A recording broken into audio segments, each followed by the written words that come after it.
So it might be because I have really bad allergies. Yes. Okay, I was like, where? I was like trying to make sure I pressed the right thing. Hi. Hey, Melissa. Good to see y'all. Same here. Thank you. We made it through the first one. Oh, and that's another thing. We're gonna have to put our stuff on mute. Well, let me see because You want us to do it now, Nicole? Yeah, and because do y'all have y'all stars by any chance? Okay, I will get it before we start. Okay. Oh, I had them too. it was a lot. It's always something going on. Yeah. I was going to tell Kiana, go get those perfect stars. I know. Her beautiful stars. Oh my God. look, I have them. Those beautiful stars. Stuff that I seem to be collecting over here.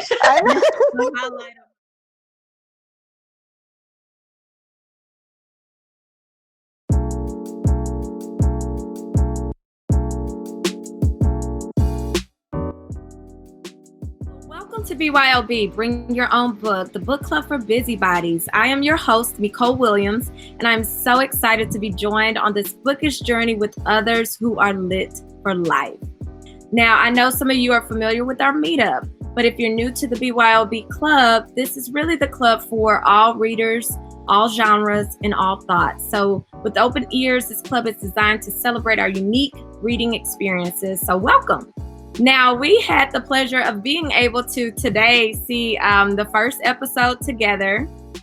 And so the question of the day, I want us to be able to introduce ourselves, but also tell a little bit about how we felt with, watching the first virtual quarantine edition of BYOB on YouTube. So I'll go last. Well, I'll go first. Hello, everyone. My name is Valisa, and I was very excited to see our first YouTube video. It really put things together to where we could really review each other books and possibly even take more notes. So I was very excited, and it felt really good to just listen back on what we had discussed. So thank you for doing that. Oh, and I appreciate y'all.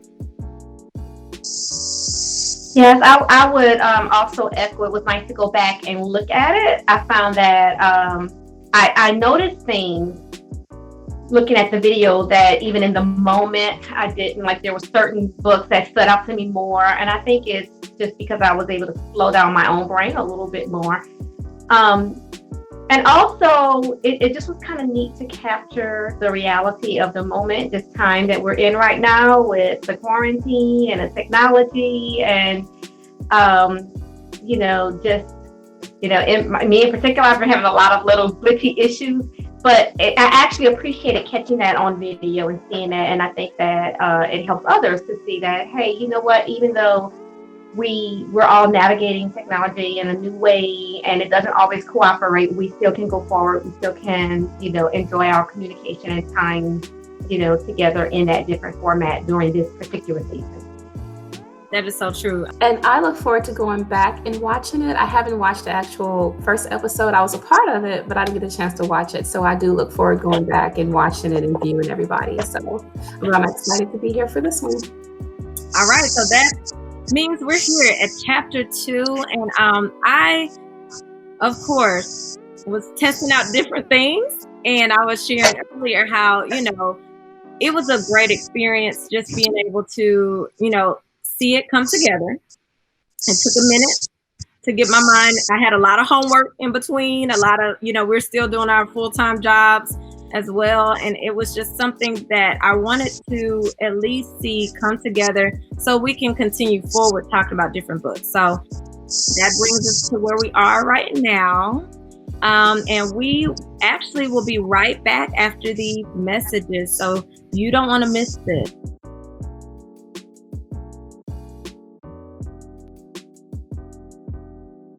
All right, welcome back to BYOB. Bring your own book, the book club for Busybodies. I am Nicole, and I'm so grateful that we were able to keep the book convo going during a pandemic.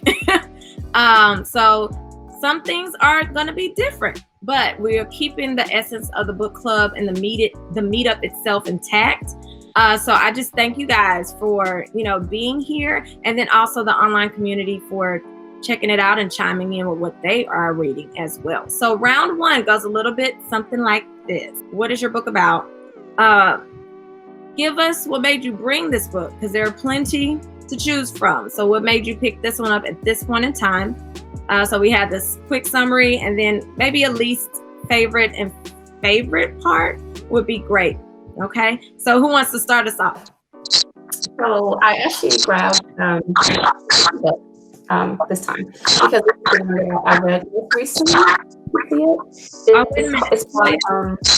called Parenting by Paul Tripp.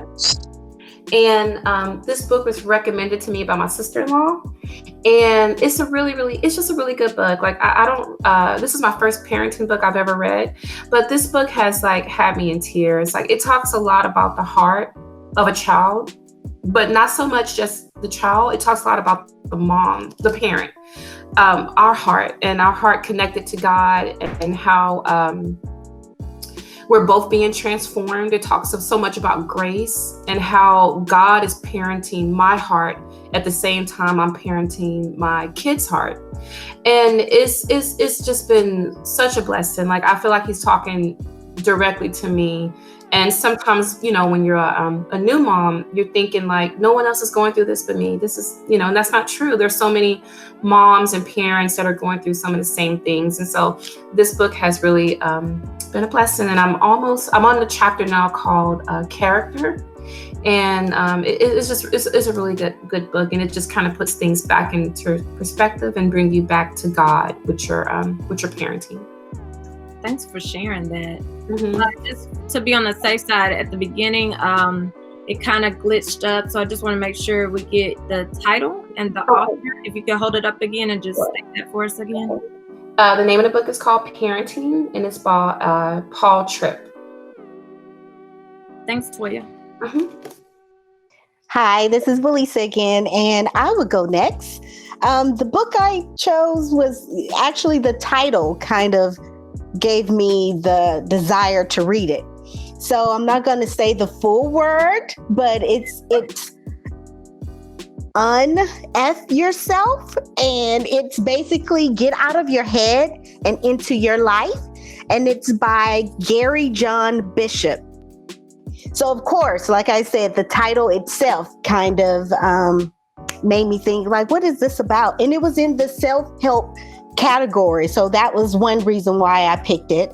And it's kind of like a language that I probably will tell myself, unfortunately, get a grip on whatever it is that you need. So in summary, side note, I haven't finished the book, and it's 8 chapters. But what I've read so far and what I know is that, first of all, the author is a life coach. And he takes a non-passive approach on encouraging you to stop doubting yourself and grow into knowing you can do anything. So I'm in the time of my life where I'm trying to understand my purpose, and also trying to avoid any doubts and knowing that, I can do anything. I really can. I just have to put my mind to it. So I didn't have any least favorite things to talk about for this book as of yet, because I haven't finished it. But one favorite thing that I do like is that it's pretty much straightforward to the point, telling you that you are the reason why you're not where you want to be, basically. And so it has really great chapters that they have. And in a summary, and what I can pretty much get from it is pretty much let your past be the past, get out of your head, and embrace the uncertainty and keep going. So I'm very eager to finish this book. And again, it's almost like that prep talk to yourself, telling you can do anything. And that's all I have. Thank you. That's nice. It's always a good reminder to just kind of have those internal dialogues, no matter how shocking they can be. They can work. Today I brought in, it's a book called Call to Create by Jordan Rayner. And, I brought this one in thinking specifically about some of the themes that ran through the last time that we got together, some of the books being read. And I thought, this is a book that I think speaks to where so many of us in this group are right now. So Jordan Rayner, the full title is Called to Create, a biblical invitation to create, innovate, and take risks. And he's really speaking to entrepreneurs who are Christian in particular. And he seeks to really dispel some of the myths about being an entrepreneur that we might have. So he runs this analogy throughout the book of God being not only the supreme creator, but also the supreme entrepreneur. And really runs this comparison throughout the book and really speaks to how being an entrepreneur and being a creative person is a part of how we honor God. So it really speaks to where I am, right now in, moving further into my purpose and just embracing that, with a passion and understanding that being a creative person is a part of how God created not only me but all of us. And some of us, of course, are like really creative people, but we don't always honor that the way we should. So it's really helping me to open my mind more and kind of get over some of my own hang-ups about creativity and entrepreneurship. It's interesting because a lot of times, and I would like to get into this later, how some people don't think that they're creative. And really, I think all of us are creative, but just in these different ways that we can tap into. Right. Yes. So thanks for sharing, Kiana. So that brings me to Newsworthy. I actually got this book from the author. I attended a Houston book signing. This is actually the Houston's Poet Laureate. So Deborah Deep Mouton, she actually created, I wouldn't say a collection of poems because it's more in a narrative type form that it's written out. But through this one character, Amandla, her point of view is very poignant, and it's giving us a snapshot of society from, I'm imagining a young person's perspective, one that is growing up playing news, and news looks to be like a dangerous game. And then also playtime kind of stops abruptly because of, just the dangers of society kind of step into what, kids know to be their childhood. And then as they get older, they're able to see that not everything is fun and games. If anything, some simple things such as like a traffic stop can go awry if in the hands of the wrong individual. So the book Newsworthy talks a lot about different headlines, different news stories that captured our attention over the years, but also pushing us to think about what is newsworthy. And I had a lot of favorite points about it because it reminds me of another book that I'm in love with, like American Lyric. Actually, A Citizen, an American Lyric was a book that captured my attention for various reasons, and I wanted to read something else like that. So I was really happy to hear that she would be tackling, just the news itself, and not saying it's a neutral game, or it should be a neutral game. And a lot of times bias and just abuse of power is kind of what's making anything that could be neutral dangerous. So Newsworthy had a lot of high points. I think the only thing I could say least favorite, it's not really a least favorite, but if I'm looking at the book that I love so much that made me get this one, maybe it could have been more artwork or some type of graphic that could coincide with the words, but it's not a must. It's just something that made the book that I was reading earlier that made me gravitate towards this stand out. So that's a little bit about Newsworthy. All right, so that's not the end of our conversation. In fact, we're just beginning. So we gave you a little bit about what our books really stand for and how we took to certain parts of them.